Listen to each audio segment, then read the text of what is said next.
अंत्योदय शिधापत्रिका धारकांसाठी 1,78,000चा इष्टांक। राष्ट्रीय अन्न सुरक्षा अधिनियमाअंतर्गत नाशिक जिल्ह्यातील गरीब व गरजू कुटुंबांना अन्नधान्याचा पुरवठा करण्यासाठी शासनाकडून प्रत्येक जिल्ह्यातील गरीब आणि गरजू कुटुंबाची नोंदणी प्रक्रिया करण्यात येत आहे। या अंतर्गत नाशिक जिल्ह्यासाठी अंत्योदय अन्न योजनेअंतर्गत शिधापत्रिका संख्या 1,78,537 इष्टांक निश्चित करण्यात आला। गेल्या वर्षीच्या तुलनेत इष्टांकात 4,425 ने घट करण्यात आली आहे। राष्ट्रीय अन्न सुरक्षा अधिनियमाअंतर्गत केंद्र सरकार प्रत्येक राज्यासाठी व जिल्ह्यासाठी लाभार्थ्यांचा इष्टांक लाभार्थ्यांची संख्या ठरवते। ग्रामीण भागात हे प्रमाण लोकसंख्येच्या 75% तर शहरी भागात 50% असते। यासाठी राज्य सरकारकडून लाभार्थ्यांची यादी निश्चित केली जाते। राष्ट्रीय अन्न सुरक्षा अधिनियम 2013 अंतर्गत पात्र लाभार्थ्यांची निवड करण्यासाठी शासन निर्णयान्वये जिल्हानिहाय लाभार्थ्यांचा इष्टांक देण्यात आला होता।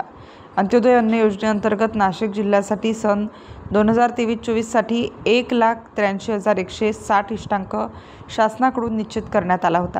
मात्र जिल्हा प्रशासनाकडून 1,77,452 अंत्योदय रेशन कार्डची नोंदणी करण्यात आली। यंदा 2025-26 साठी 1,78,537 इष्टांक निश्चित केला आहे।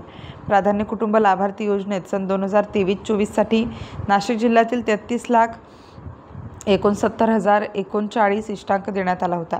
प्रत्यक्षात जिल्हा प्रशासनाकडून 30,94,780 प्राधान्य कुटुंबांची नोंद करण्यात आली।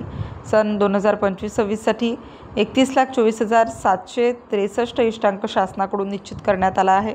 स्वस्त दरात रेशन इष्टांक निश्चित झाल्यानंतर लाभार्थ्यांना स्वस्त दरात तांदूळ 3 रुपये प्रति किलो, गहू 2 रुपये प्रति किलो, ज्वारी बाजरी 1 रुपये प्रति किलोने दिली जाते। व्यवस्थेचे नियोजन व अंमल। स्टार न्यूजसाठी जाकीर शेख, नाशिक।